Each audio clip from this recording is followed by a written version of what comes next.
Hello વિદ્યાર્થી મિત્રો, હું દર્શના પરમાર મારી ચેનલમાં તમારું સ્વાગત કરું છું. તમે જોઈ રહ્યા છો રાહત એજ્યુકેશન, જેમાં તમને ખબર જ છે કે આજે આપણે શું ભણવાના છીએ તો કે પ્રકરણ 7 અને 9 પ્રશ્ન 2 તફાવતના બે મુદ્દા આપો એવી રીતે પ્રશ્ન છે. તો એ રીતે આપણે અહીંયા જવાબ લખવાના છીએ. ઓકે, ચલો.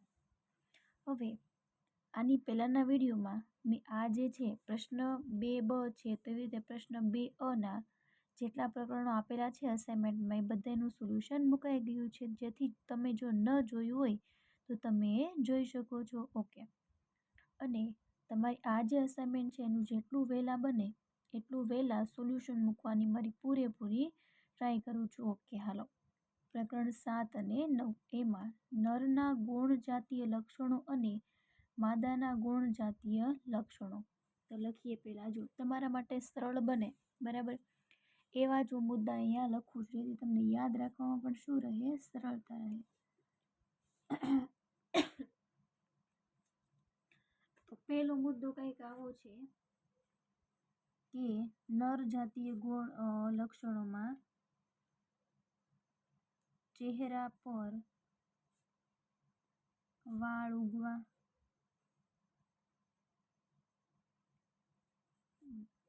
દાખલા તરીકે દાઢી, મૂછ. પછી માદા જે છે, બરાબર, એમાં શું લખી શકીએ તો કે માદામાં સ્તનનો વિકાસ થવો.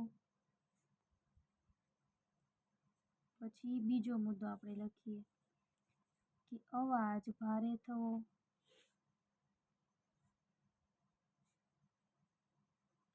આમાં લખી શકીએ કે અવાજ તીણો થવો. જો ત્રીજો મુદ્દો લખવો જરૂરી નથી, પણ આપણે હું અહીંયા 3 મુદ્દા લખું છું જેથી તમને શું થાય તો કે 3માંથી તમે કોઈ પણ 2 મુદ્દા યાદ રાખી શકો છો. ખભા પહોળા થવા. તો અહીંયા લખી શકીએ છીએ કે યોની માર્ગમાં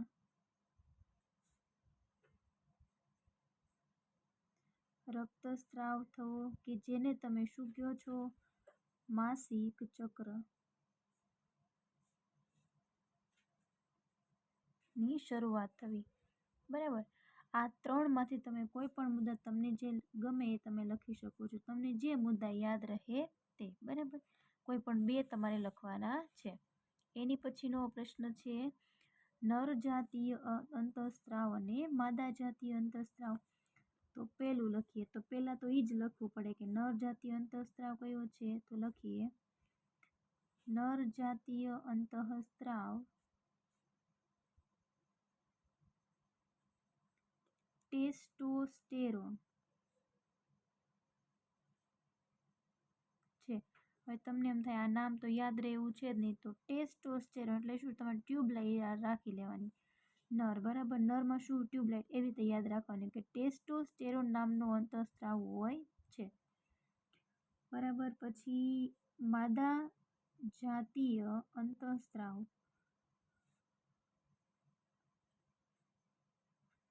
એમાં 2 છે, ઇસ્ટ્રોજન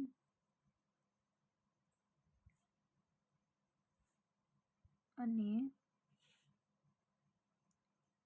પ્રોજેસ્ટેરોન છે. બરાબર, પછી બીજો મુદ્દો લખીએ આપણે સ્નાયુઓના અંતઃસ્ત્રાવ, એનો ઉપયોગ એ જે છે અંતઃસ્ત્રાવ જે છે ને એના કારણે શું થાય તો કે સ્નાયુઓના વિકાસને, નર જાતીય અંતઃસ્ત્રાવમાં શું થાય તો કે સ્નાયુઓના વિકાસને પ્રોત્સાહન આપે છે. તો આ બાજુ શું લખી શકીએ તો કે હવે આપણે માદા જાતીયમાં આપણને ખબર છે ગર્ભાશય, તો ગર્ભાશયની દિવાલને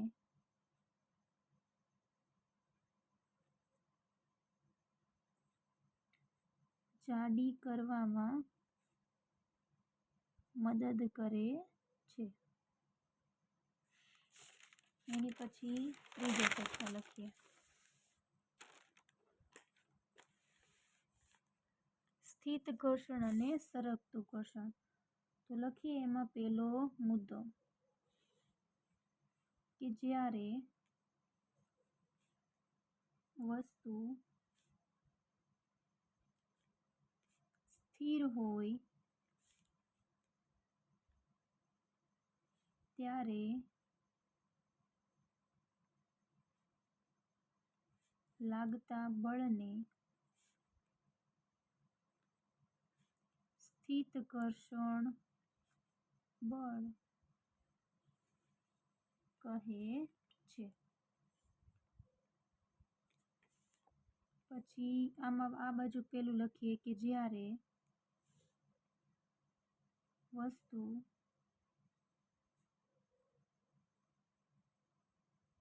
ગતિમાં હોય ત્યારે લાગતા બળને સરકતું ઘર્ષણ બળ અથવા ઘર્ષણ કહે છે. તમે લખી શકો છો કાંઈ પણ. અને બીજો મુદ્દો લખીએ કે સ્થિત ઘર્ષણ એ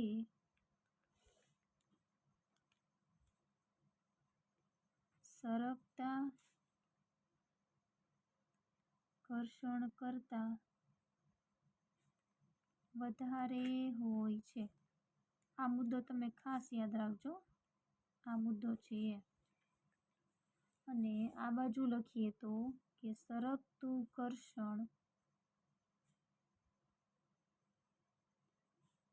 એ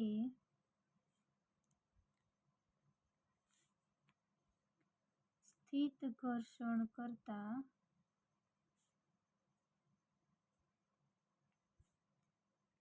ઓછું હોય છે. છેલ્લો તફાવત આપણે લખી નાખીએ સરકતું ઘર્ષણ અને લોટણ. લખીએ આ બાજુ પહેલો મુદ્દો કે જ્યારે વસ્તુ સપાટી પર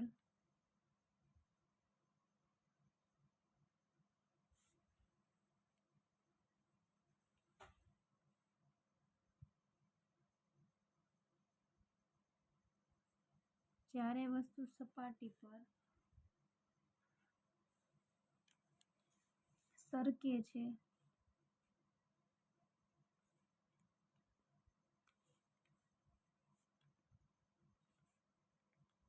ત્યારે લાગે છે.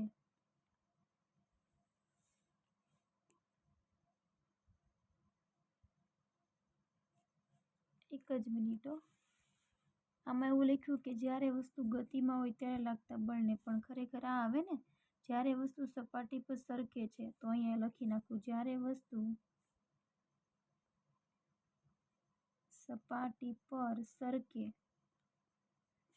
ત્યારે લાગતા બળને સરકતું ઘર્ષણ અથવા બળ ન લખો ચાલશે હો, ખાલી એમ લખજો સરકતું ઘર્ષણ અને સ્થિત ઘર્ષણ કહે છે. બરાબર. જે એ અહીંયા આ રીતે આવશે તમે ખાસ યાદ રાખજો.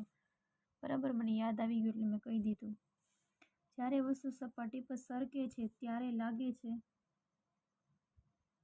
તે સરકતું ઘર્ષણ છે. આ બાજુ પહેલો મુદ્દો છે લોટણ ઘર્ષણ. જ્યારે વસ્તુ સપાટી પર ફરે છે, જ્યારે વસ્તુ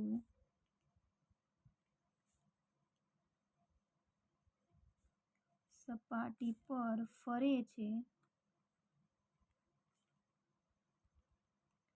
ત્યારે લાગે છે તે લોટણ ઘર્ષણ છે.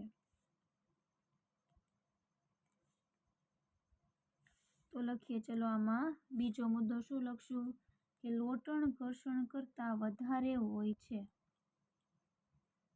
આ સરકતું ઘર્ષણ હોય ને લોટણ ઘર્ષણ કરતાં